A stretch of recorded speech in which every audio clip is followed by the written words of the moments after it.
आणि यानंतर दोन महत्त्वाच्या बातम्या। कबूतरखान्यासंबंधीची याचिका सुप्रीम कोर्टाने फेटाळून लावली। कोर्टाच्या आदेशानंतरही कबूतरांना चारा देणाऱ्यांविरोधात गुन्हा दाखल करण्याचे आदेश देण्यात आलेले आहेत।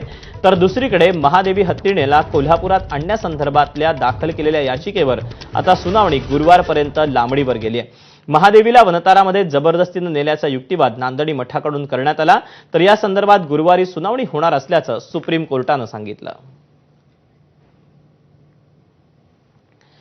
कबूतरखान्यावर बोलताना जैन मुनी निलेशचंद्र यांनी थेट सरकारला आव्हान देताना शस्त्र हाती घेण्याचा इशारा दिला।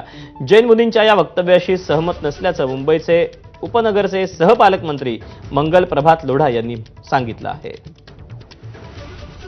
आम्ही 13 तारखेला आम्ही निर्णय घेऊ आणि आमचं आंदोलन स्टार्ट राहणार। आम्ही शांती बसणार नाही, बरोबर ना?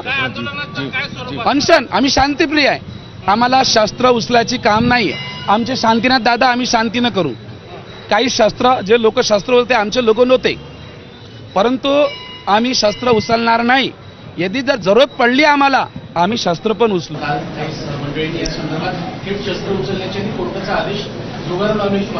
मी त्याच्याशी सहमत नाही आहे।